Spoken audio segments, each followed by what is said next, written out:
Hi, I'm Kathy Gotchi. I teach math at Walnut Grove High School and I work with Miss Story. I'm going to be reading A Bad Case of Stripes by David Shannon.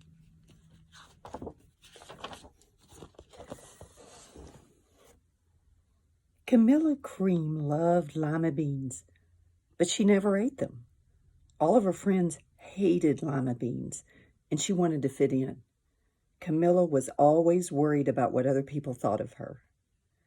Today, she was fretting even more than usual. It was the first day of school, and she couldn't decide what to wear. There were so many people to impress. She tried on 42 outfits, but none seemed quite right.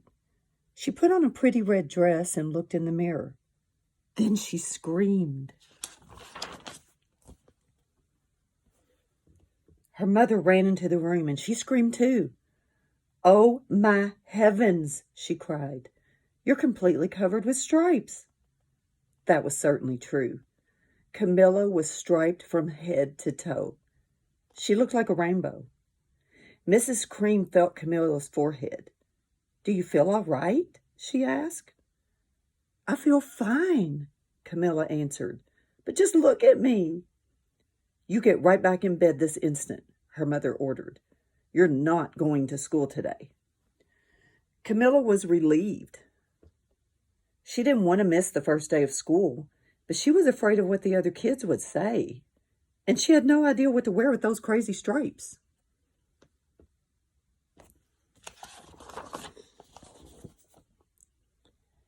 That afternoon, Dr. Bumble came to examine Camilla. "Most extraordinary," he exclaimed. "I've never seen anything like it. Are you having any coughing, sneezing, runny nose, aches, pains, chills, hot flashes, dizziness, drowsiness, shortness of breath, or uncontrollable twitching?" "No," Camilla told him. "I feel fine." "Well then," Dr. Bumble said, turning to Mrs. Cream, "I don't see any reason why she shouldn't go to school tomorrow. Here's some ointment that should help clear up those stripes in a few days. If it doesn't, you know where to reach me." And off he went.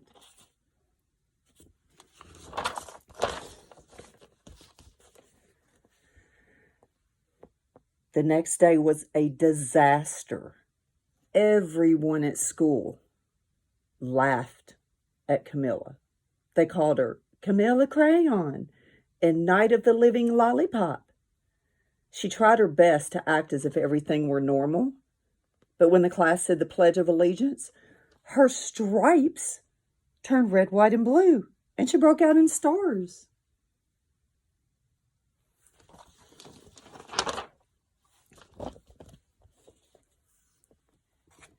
The other kids thought this was great. One yelled out, "Let's see some purple polka dots." Sure enough, Camilla turned all purple polka dotty. Someone else shouted, "Checkerboard," and a pattern of squares covered her skin. Soon everyone was calling out different shapes and colors, and poor Camilla was changing faster than you can change channels on a TV.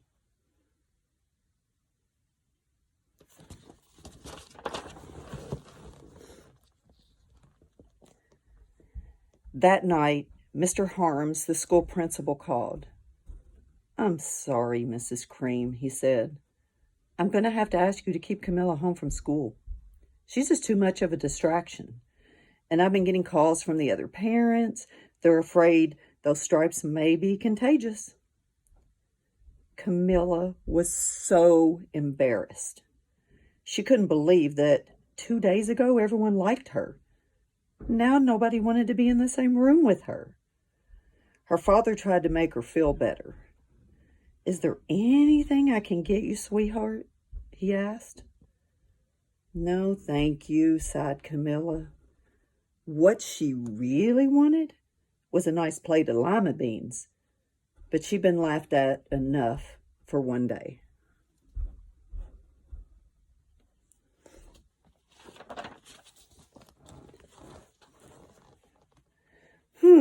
Well, yes, I see," Dr. Bumble mumbled when Mr. Cream phoned the next day. "I think I'd better bring in the specialist." We'll be right over." About an hour later, Dr. Bumble arrived with 4 people in long white coats. He introduced them to the Creams. "This is Dr. Grop, Dr. Sponge, Dr. Cricket, and Dr. Young." Then the specialist went to work on Camilla. They squeezed and jabbed, tapped and tested. It was very uncomfortable. "Well, it's not the mumps," concluded Dr. Grop. "Or the measles," said Dr. Sponge. "Definitely not chicken pox," put in Dr. Cricket. "Or sunburn," said Dr. Young. "Try these," said the specialist. They even handed her a bottle filled with different colored pills. "Take one of each before bed," said Dr. Grop.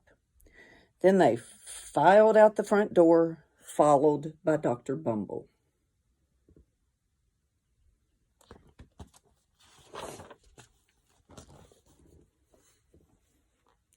That night, Camilla took her medicine. It was awful. When she woke up the next morning, she did feel different, but when she got dressed, her clothes didn't fit right. She looked in the mirror, and there, staring back at her, was a giant, multicolored pill with her face on it.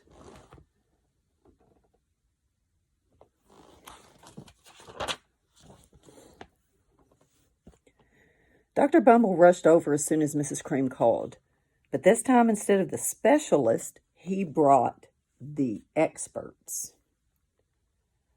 Dr. Gourd and Mr. Mellon were the finest scientific minds in the land.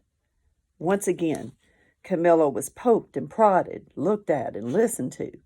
The experts wrote down lots of numbers. Then they huddled together and whispered. Dr. Gourd finally spoke. "Might be a virus," he announced with authority. Suddenly, fuzzy little virus balls appeared all over Camilla. "Or possibly some form of bacteria," said Mr. Mellon. "Out popped squiggly little bacteria tails." "Or it could be a fungus," added Dr. Gourd. Instantly, Camilla was covered with different colored fungus splotches. The experts looked at Camilla, then at each other. "We need to go over these numbers again back at the lab," Dr. Gourd explained. "We'll call you when we know something." But the experts didn't have a clue, much less a cure.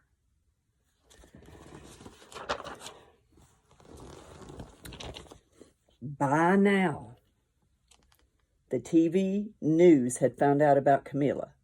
Reporters from every channel were outside her house, telling the story of the bizarre case of the incredible changing kid. Soon a huge crowd was camped out on the front lawn.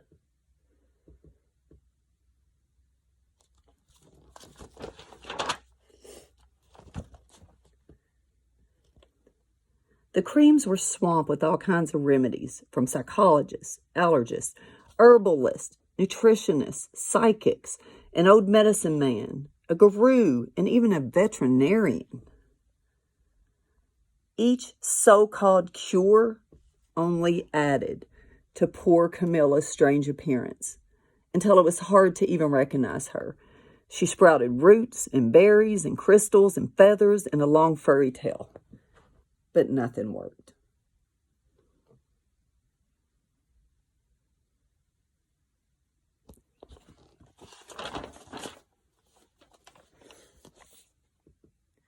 One day, a woman who called herself an environmental therapist claimed she could cure Camilla.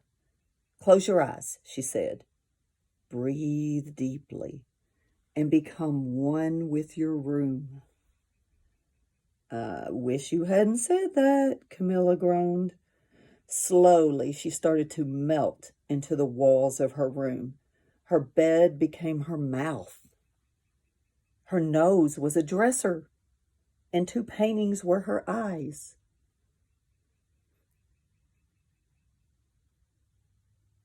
The therapist screamed and ran from the house. "What are we going to do?" cried Mrs. Cream. "It just keeps getting worse and worse." She began to sob.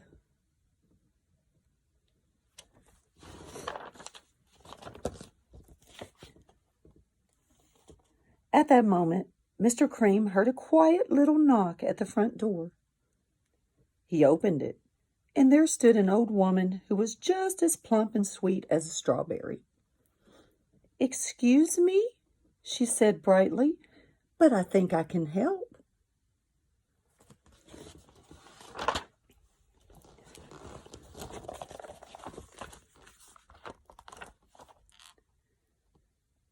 She went into Camilla's room and looked around. "My goodness," she said with a shake of her head.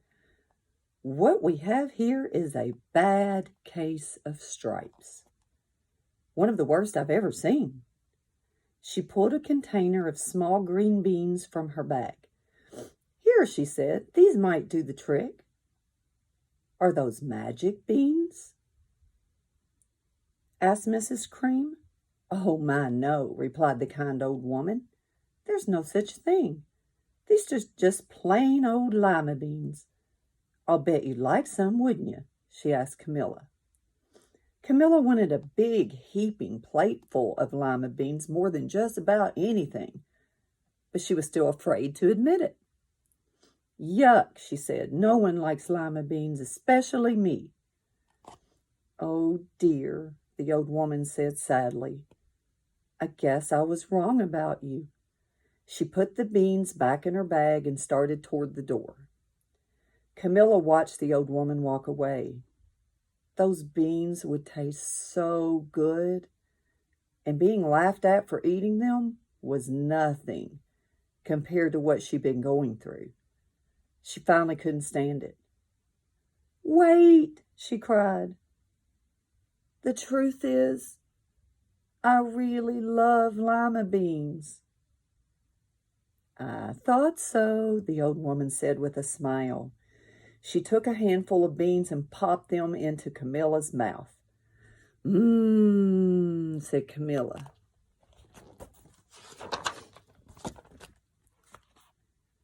Suddenly, the branches, feathers, and squiggly tails began to disappear. Then the whole room swirled around. When it stopped, there stood Camilla, and everything was back to normal. "I'm cured," she shouted. "Yes," said the old woman. "I knew the real you was in there somewhere." She patted Camilla on the head. Then she went outside and vanished into the crowd.